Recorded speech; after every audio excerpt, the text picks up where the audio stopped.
Ha'ezras Hashem Yisbarech. We will be continuing with Perek Chamishi in the Rambam's Hilchos Yesodei Hatorah, the 5th chapter in the Rambam's Laws of the Foundations of Torah, in his Sefer Mada, his Book of Knowledge. Up until now, in the first 4 chapters, the Rambam discussed 2 ideas. One was called Maisa Merkava, and one was called Maisa Bereshis, the chariot and the creation. Very esoteric ideas based on Gemara's discerning certain nevuos, prophecies that the prophet Yecheskel had. And those chapters were important for the Rambam in appreciating certain mitzvahs. Anochi Hashem leikecha, I am Hashem your God. La'yah, you shouldn't have any other gods. La'avai, to love him. L'irai, to fear him. Li'achdai, that he should be one, unified. And now the Rambam is going to move on to the next set of halachas, which has to do with Kiddush Hashem, sanctification of God's name. Now it's important to keep in mind that while up until now, most of the subject matter has been on a philosophical, theoretical level, to understand how we should appreciate and interact, quote unquote, with the Almighty. In this chapter, the Rambam is both speaking from a theoretical and philosophical level, but also speaking on a quite practical level. The Rambam lived in a time where there was many pogroms and crusades, and the idea of Kiddush Hashem, of dying for the sake of heaven, for sanctification of God's name, and Chilul Hashem, doing the opposite, unfortunately was a reality. So while the Rambam is explaining in these chapters how Kiddush Hashem and Chilul Hashem on a philosophical level is very important as a Jew, he's also speaking with regard to laws that are very negei l'poel, laws that are very important in terms of how a Jew would react at the time and what to do in a real life situation. So Mitzvah Hashem, we're going to start the Rambam's 5th perek now. Halacha Aleph, the Rambam begins, Kol Beis Yisrael Mitzuvin Al Kiddush Hashem HaGadol Hazeh. All members of Yisrael, men and women, are commanded on the sanctification of God's name. Shenamar v'nikdashti b'soich b'nei Yisrael, and I should be sanctified within the children of Israel. Umuzharin shaloi l'chalaloi, and we also have to be careful not to desecrate the name of God. Shenamar v'loisis chalalu as shem kachi, as the pasuk says, do not desecrate my holy name. So the Rambam asks, Ketzad, what are the specifics of these 2 mitzvahs? And this question is not just going to be answered in the following halacha, but really is answered throughout the rest of the parak, the rest of the chapter.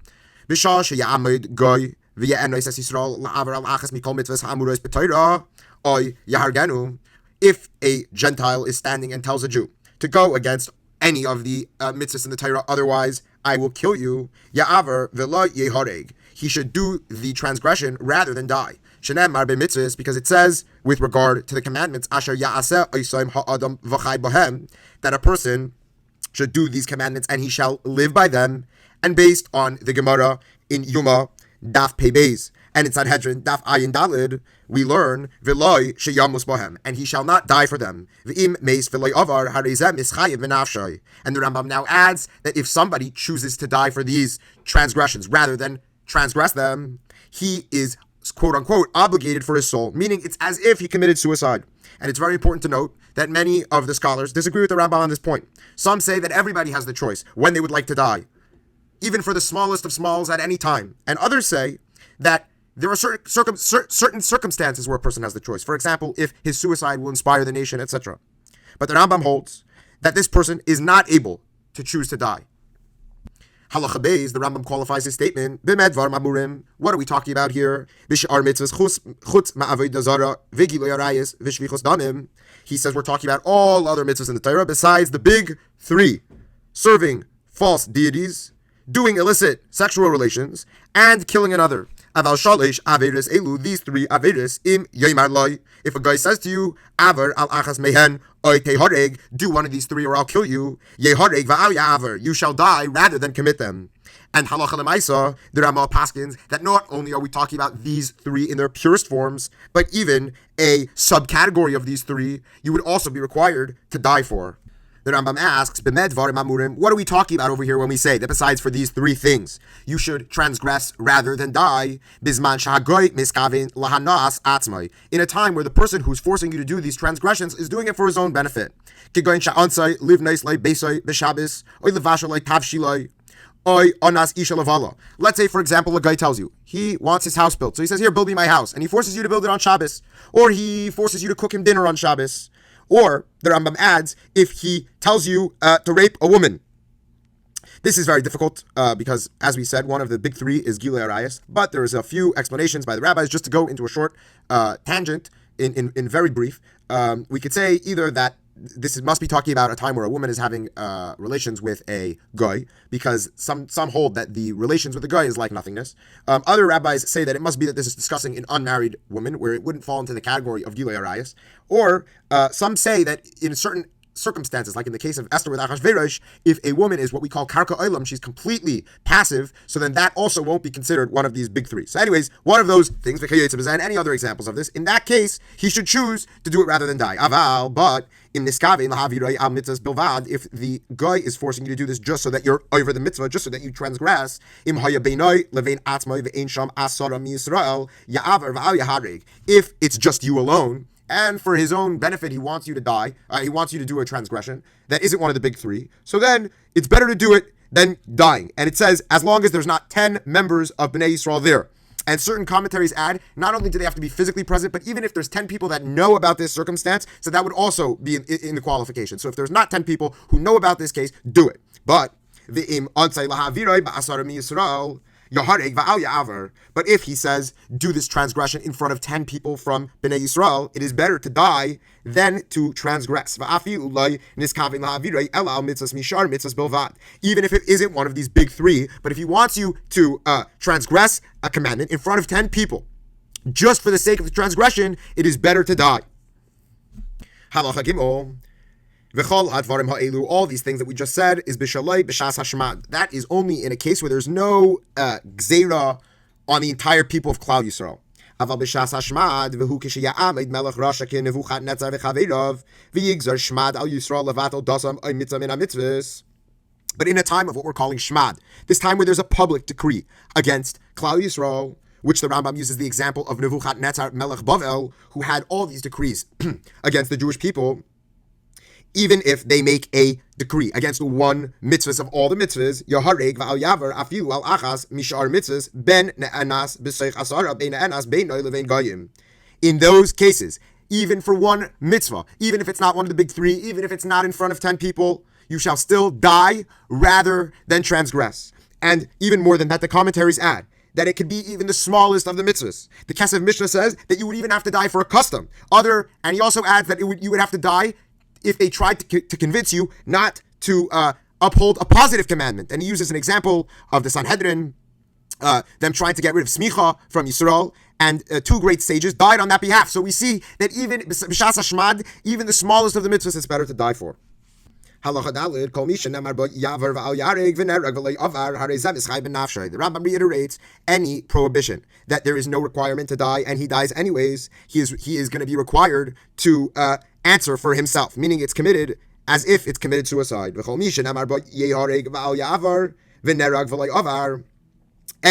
of the commandments where it's commanded in an instance where he should die rather than do it, and he does die. This is a sanctification of God's name. And if it's in front of 10 people, then it's a sanctification of God's name in public. Like these four names. Daniel, Hananiah, Mishael, Azariah. With the story goes that at the time of Nebuchadnezzar, he made all of Bnei Yisrael bow down to this type of deity, and no one, not one soul from Yisrael went and bowed down, and it was a great embarrassment. And then came along these young individuals and bowed down and refused to bow down, and they sanctified God's name in public. And like Rabbi Akiva and his friends,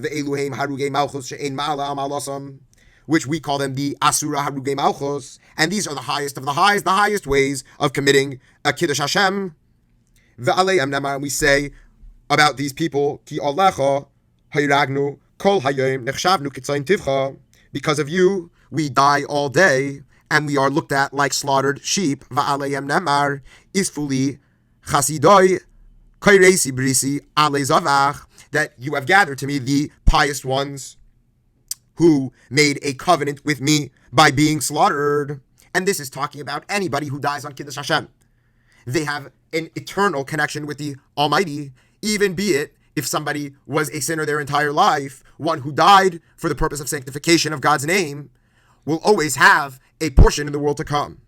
V'chol mi shenemar bo yehareg v'al yavar v'avar v'lei nahareg. Anyone who is supposed to die rather than committed transgression, but instead transgresses and doesn't die, harize mechal alas Hashem. That is what we call the desecration of God's name. And if he did this action in front of 10 Jews, this is a desecration of God's name in public. He is nullifying one of the positive commandments, which is to sanctify God's name. And he's also transgressing the negative commandment of not making a desecration of God's name. But nevertheless, the Rambam adds, since he did this deed against his will, we don't lash him. Based in, and for sure, he is not going to be chayiv misa. He's not going to be obligated to die from based in. Even if he ended up killing in this way, someone put a gun to his head and said kill somebody else, and he actually went through with it and killed them. We don't kill him. Why? Because the Rambam gives a golden rule. We only kill somebody if it is with his will and there are witnesses, and he was warned. Like it says with this offering. When somebody offers his child to this deity called Moilech, the pasuk says, "V'nasati ani es panai bo ishahu," and I will turn my face from this man. Umi piyashu alamdu. And what was this pasuk teaching us based on the oral tradition? Hahu, this man means lai anos v'lai shegeg v'lai mut'ah. Not somebody. I will turn my face away from this person, meaning this person, and not somebody who was forced, not somebody who did it by mistake, and not somebody who erred. Uma im avodah zara she chamura min hakol. And if we say this in regards to avodah zara, serving false deities, which is worse than all of them, ha'ovid ba'isa ba'ines ein chayiv kares, that a person who does this wouldn't be obligated in being cut off from God. Ve'ein tzarich leimar misas beistin. So then for sure we don't need to say this regards to killing by the hand of Beistin. So for sure, with regard to all the other mitzvahs in the Torah, and for sure, like we have the pasuk that says with regards to illicit sexual activities, that if somebody's forced to do them, that to the maiden we do not do anything. Halacha hey, nashim she'amru lahem goyim tnu lanu achas mikem unitame oisa v'imlav nitame es kulchem. Let's say we have a scenario where goyim say to a group of women, give us one of you so that we can rape her, and if not, we're going to rape you all. Rambam says it's better that all the women get raped rather than have to turn over one woman from Yisrael. So too, if non-Jews say to a group of Jews, give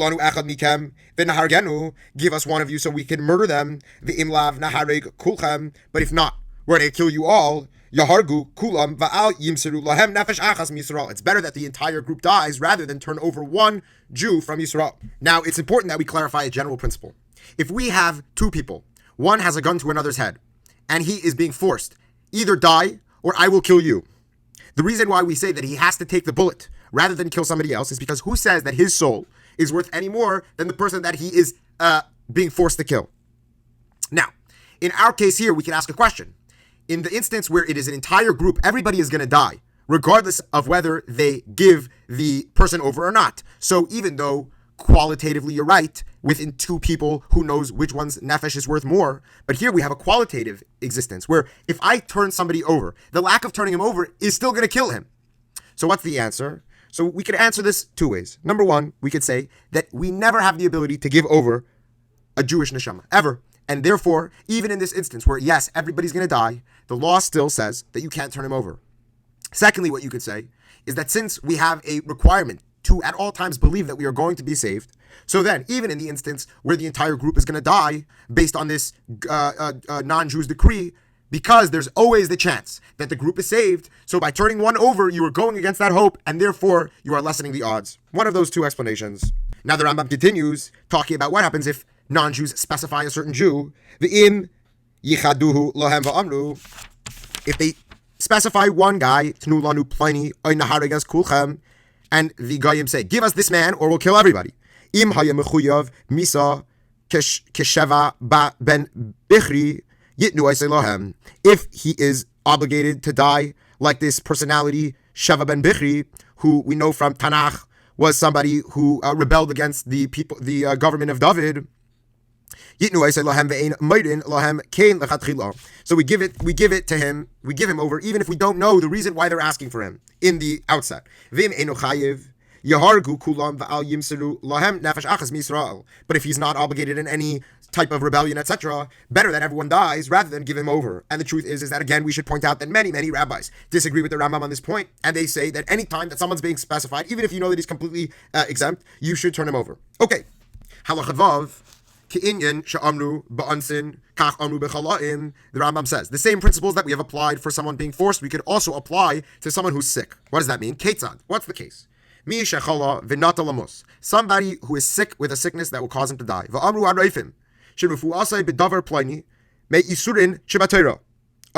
If they tell him, the doctors tell this guy who's dying of a sickness, the only cure is something that is forbidden by the Torah, he should do it. And he should be cured by going over the entire Torah in a place where there is danger. Chutz ma'avodah zara, except for idol worship, which is talking about certain types of food that was used to serve a false deity that they say he needs to eat. V'gilui arayos, and illicit sexual activities, which we're going to talk about in halachatas. Ushfichas damim, or murder, which in this case is talking about if you have a mother and a fetus, and the fetus's head is outside of the mother, and only one is going to survive. You cannot choose either of them. In those three instances, even if it's a cause, you're nervous that they may die, you are not allowed to cure them. And if you do and cure them through one of these three ways, then you get the punishment that's fitting for you. Now you might ask the question, I don't understand. Didn't we say in Halacha Daled that we don't punish people who are forced? So true. What's the difference between someone who's forced and somebody who is being healed? So certain commentaries have explained that the difference is that when somebody is forced, it's actions that he's doing inherently. It's not really like he's doing any actions. But when somebody is sick, the choice is entirely in his hand. And therefore, it is still considered a level of control where he would be punished in the normal manner. Halacha Zayin. How do we know that in a circumstance where somebody is really going to die, that he wouldn't transgress these three? Because the pasuk says, that you should love him with your entire heart and your entire soul and all of your might, and even if you have to give up your soul. And this reminds me of the famous story of Rabbi Akiva. As he was being burnt with these type of hot irons, he screamed out Shema, and his students said, how could you, I don't understand, how could you say Shema at a time like this? And Rabbi Akiva said he never understood what it meant to give up your life. And now he really does. Finally, he could fulfill the commandment of serving Hashem.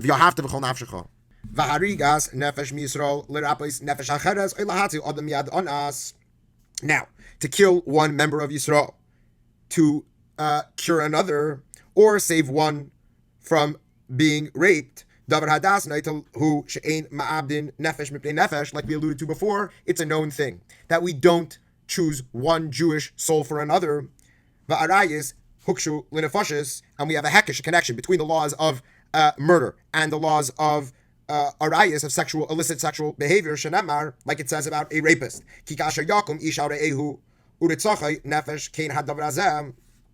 Just like a man who gets up to his friend to kill him, the same thing about a rapist, meaning that in all of these instances, a murderer or a rapist, we would not substitute one for another. Halacha Ches, the Rambam is going to continue to explain what we're talking about when we say that we transgress certain transgressions in order to save someone. What are we talking about here when we say that the only time that we'll transgress the Torah to cure somebody is when it is of mortal danger? So the Rambam says, that's only when the way of curing it is in a way that is satiating.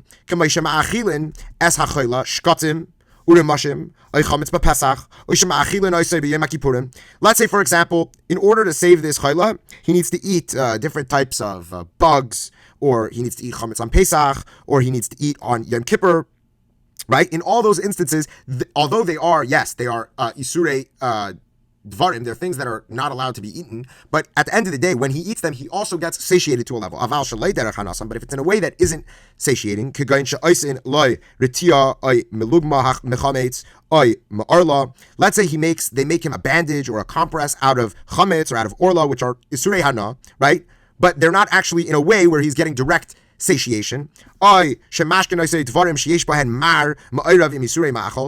they give him this drink, it's very bitter, it doesn't taste good, there's no it doesn't come with a satisfaction, but it has within it things that are also to be eaten. There's no benefit for the palate. Those you could use to cure somebody, even if it's not mortal danger. The only two exceptions to these cases is if it comes from mixed species or a mixture of meat and milk, because those are transgressions, even not in the normal way. Rather, we would only use kilei hakerem and basar v'chalav in an instance where it is of mortal danger. Like we said before, that we were going to discuss in the 9th halacha what it means to do gilei arayos. Let's say somebody sees a woman and he gets so lovesick with her that the doctors say he might die from this love sickness. The doctors say the only cure would for you to sleep with her, even if she was a single woman. And even if it would just help you to speak to her behind the fence, we do not allow this. We would say it's better for this guy to die rather than even let her speak to him behind the fence. Why? So that the daughters of Yisrael do not become ownerless, and they don't become this group of people that people look upon as prutzim, that they look upon as people that are promiscuous and are inclined to doing illicit sexual activities. Halacha Yud. Up until now, the Rambam has discussed Chilul Hashem and Kiddush Hashem mainly within the context of living or dying for God, but now the Rambam is going to explain a different type of Kiddush and Chilul Hashem. Anybody who willingly transgresses one of the commandments in the Torah without being forced, he just does it because of this feeling of anger that he has and he just wants to do it. This is a Chilul Hashem. And a pasuk with regards to a false swear says, and you have desecrated the name of God, I am your God. V'im avar ba'asaram Yisrael, and similarly, if this person does this action with this type of drive and purpose in front of 10 people from Bnei Yisrael, this is considered a transgression of God's name in public. V'chein kol ha'peresh ma'avera oisa mitzvah loy mipnei davar ba'olam loy pachad v'loy yira v'loy levakish kavod. And similarly, somebody who refrains from transgressing a transgression of the Torah, and he doesn't do it because of any external reason in this world. He doesn't do it because he's scared or because he has fear or because he wants covet for himself, but he does it totally lishma. He does it only for Hashem. Like the example of Yosef HaTzadik staying away from Potiphar's wife. That's considered a Kiddush Hashem. Halacha Yud Aleph. And the Rambam is now going to go through a list of other things that are considered Chilul Hashem, and you should know that each one of these that we're going to enumerate now, we're going to discuss in much more detail in the next set of laws, Hilchos Deis, and therefore I'm not going to go into each one individually. I'm just going to translate them, but Eretz Hashem, when we get to the right time, we will go through each one of these midas and explain it the way that the Rambam holds. So there are other ways of desecrating Hashem's name.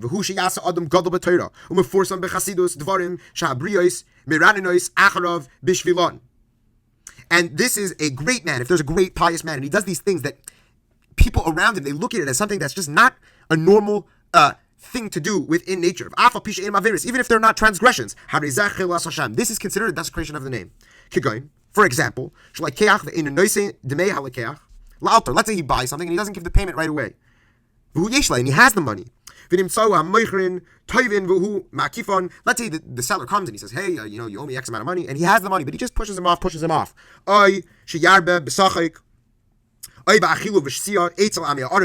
say he's eating and he's drinking with like the common folk in the bars and the pubs.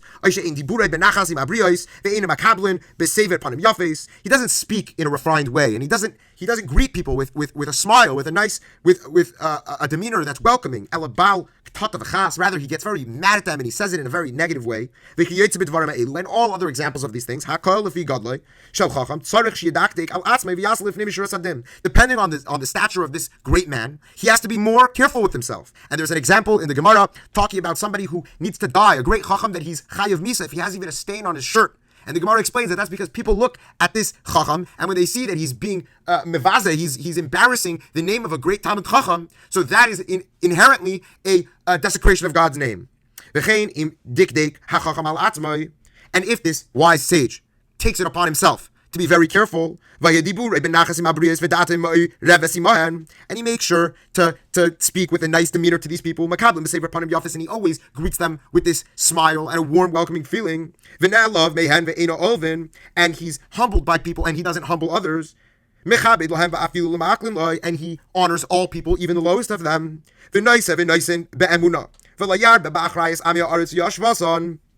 and he doesn't go and sit in these low places with all these low people, and he's only seen all day learning Torah, wrapped in his talis, wearing tefillin, and he's doing everything beyond the letter of the law,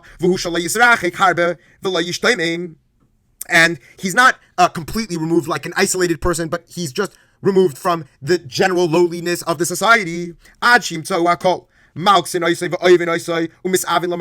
everybody looks at him as this great man. They look at him as an example, and they want to follow after his ways. That is the greatest type of sanctification of God's name. And the pasuk says with regard to this man, that is because of you, the servant of Yisrael, that my name is glorified. And we will continue with Hilchos Yesodei Torah Perek Shishi tomorrow.